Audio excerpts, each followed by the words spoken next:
Hey guys, this is Justin with DNL Farm and Home. We're coming today. I've got Gary with MBS Seed. He's our seed supplier, and we're going to talk about a few things that we can do to prep the ground, get ready to improve your forage quality. Gary, the first question is, tell us a little bit about MBS and yourself. Well, MBS was actually started by three gentlemen that worked for another seed company that went out of business. They kind of came together and formed MBS Seed, and it stands for Matlock, Baines, and Sanders. That's where the name came from. It was in the early 90s that they actually started the company, and they actually started it out of one of the guys' garage, and finally, whenever this place came up for sale, they were able to purchase this property and start shipping everything out of this location, and we've been here ever since. Back in 2014, me and Chris Garcia that runs the office, we came together and just bought the company, and so you could say that it is actually employee owned. We've got 4 warehouse people. Two of them are the ones that control all the blends that y'all purchase from us and all the bagging that we do here on the premises. The other one helps with that, but also kind of manages the warehouse and makes sure that we get out quality products, and looks good. Then the fourth person is actually our main driver, Marty. He's actually been here since '93, so he's almost been here as long as the company has. And he's our permanent driver, and he also helps in the warehouse in the slow season. Me personally, my background was I managed a feed store down in Central Texas for 17 years before I went to a fertilizer company and worked for a few years and ended up here in 2010 and got in on the wholesale side of it. My history is I just raised up around agriculture and loves it. I just love it, to make things grow, it's just awesome. Awesome. I know you're always a good person to come to with questions when we need it too. Well, one thing about MBS is we're seedsmen, we're salesmen also, but we like to really think that we can help you on your seed supply and be able to give you knowledge to help the viewers grow what they need to grow when they need to grow it and still get the best results out of what they're doing. Right. Awesome. So just a little bit of the information side of that. One of the questions I get quite a bit is, what can I get off of a seed tag? The seed tag is just like anything you purchase off the shelf or anything. It is exactly what is in that bag, even though you can't see it. The most important thing on there is the variety and kind. That tells you what it is, Bermuda grass, millet, etc. And then it tells you whether it's brown top or it is a common Bermuda or it's Forage Bermuda. The next thing on the tag is the purity of it. The purity is probably the most important thing because that tells you exactly what's in that bag of pure seed. There's so many different ways to look at it. There's also inert. Whenever you've got a high inert number versus a low purity, that means there's a lot of waste in that bag. Sometimes coating is put on that seed, and if you'll watch your tag, it'll say inert, 50% of it is coating. So that tells you basically in a 50-pound bag with 50% inert coating, you're only getting about 25 pounds worth of seed. With that being said, whatever your planting rate is, you really need to increase your planting rate to be able to get the stand that you need. Then the other thing is the germ on there. There's your germ, and then it's got a hard/dormant seed percentage and a total. The hard/dormant is there's seeds that are real hard and it takes forever for them to ever soak up enough moisture to germinate or sprout. And then there's dormant seed that things just have the temperature just hadn't got just right, or it's going to take a little colder temperature than some of the other seeds for it to break dormancy before that percentage comes out. So when in buying, you kind of need to look at all of that, so that way you know exactly, okay, I can see the 60% of this is going to come up now, but there's 30% of it is hard or dormant.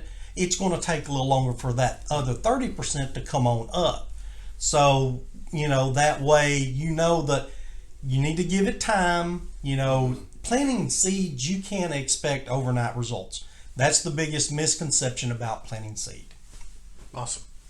So, in deciding the seed, what's the most important things we can be asking ourselves when we're deciding what to plant? You first need to figure out what is the main purpose of planting this seed. Are you planting it just for ground cover? Are you planting it just to rejuvenate what you got? Mm-hmm. Are you wanting to start from ground zero and just totally revamp what you're doing? Do you want to go more natives? And then you also have to look at it as, okay, is it full sun, partial sun, or full shade? Mm-hmm. All of that's going to come in depending on what seeds you plant. Once you get those figured out, then you can start going through the bases of, okay, am I going to do it just for grazing? Which, this is more of a forage variety. What is going to hold the ground better, or what is just going to look good? So, it just depends on if you're doing a turf or whatever. Right. What are you trying to accomplish? Yes, sir. Yep. Kind of on that note, does the availability of water come into play there? Yes. Can it be watered? Can it be irrigated? Do we need to rely just on rainfall? Right. Most all of your seeds need a certain amount of moisture. Whether you can water it or not is going to depend on how quickly you can get it established. Areas that you can't water, it's going to take a little longer because you're waiting on Mother Nature to give it the moisture. If you get moisture early, but then it falls way off, you want to look at something that's more drought tolerant or that can withstand a little dry season. Mm-hmm. Before the spring season ends and the fall kicks off, you kind of got that little lull. If you're just basically wanting to kind of get back to a true drought situation, the natives are about the only way to go because they are so drought tolerant. Mm-hmm. Bermuda's very good drought tolerance also. Most of them will kind of go into a dormancy without the lack of water, but then they rejuvenate after they go to getting some moisture. So, all of that is kind of put into it, and the elevation, your salt content, and your pH also plays a role in that, because some seeds and some plants won't grow in a high or real low pH. Mm-hmm.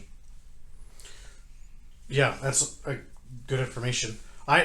So say we have the seed, we know what we're wanting to do. What are some of the steps that we can do to prepare to get the seed in the ground? Getting the ground ready, or soil preparation is probably one of the most important parts of it, because you got so many different seed sizes and everything. You prepare your soil different. Preparing soil for Bermuda versus wheat or oats or ryegrass is totally different, because you got large seeds with the wheat and the oats, and you got this tiny seed in Bermuda.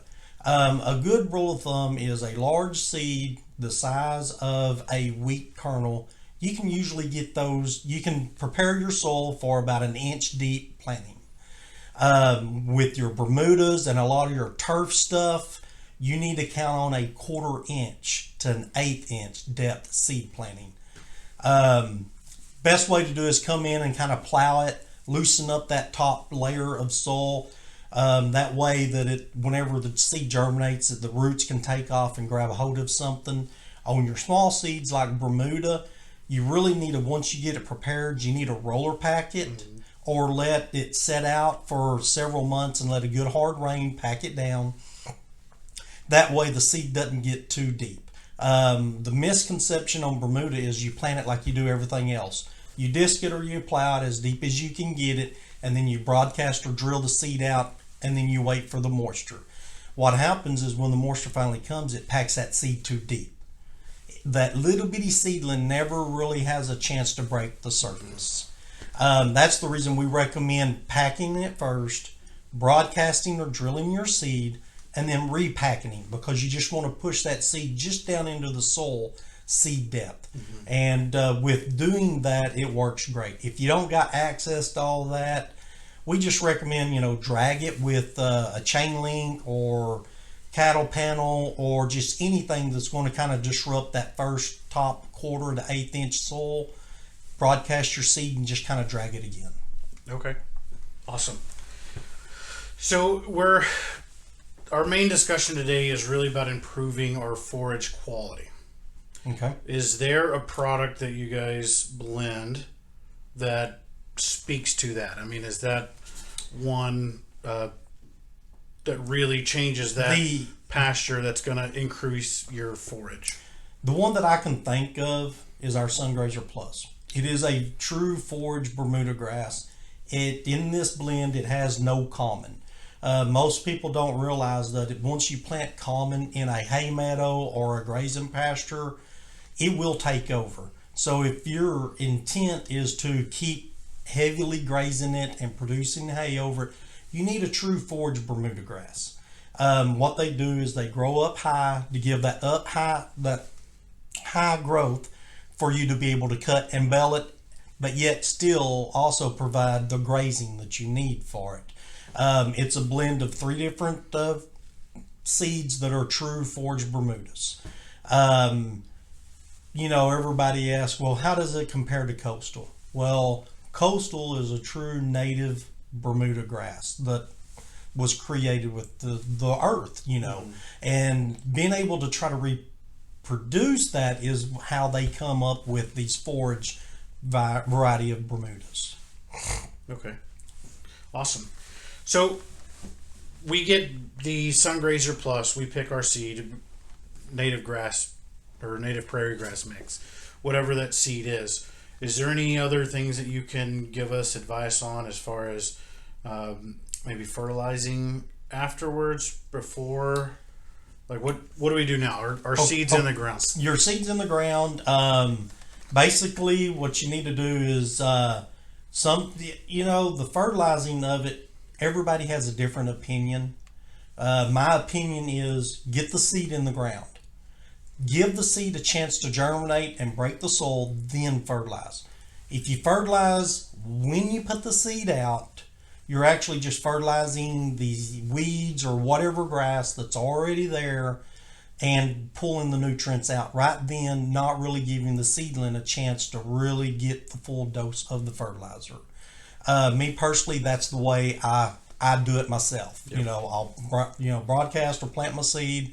Once I start seeing it sprout and kind of start coming up, then I'll hit it with the fertilizer. Fertilizers, depending on what you're planting or what you're fertilizing, I would recommend getting a soil sample, sending it off to your soil lab. That way you can put back in the soil what it actually needs, not just getting a general and just throwing something at it that a lot of it the plants really aren't going to use. Awesome. Well, I think that's all good information. Thank you. Yes, sir. We appreciate DNL. Thank you. MBS is a real good company, and we love working with you guys, and love the local small town business just like we are. So, guys, if you got any other questions for DNL or MBS here, these are a good bunch of guys. We really appreciate it. See you at the next one.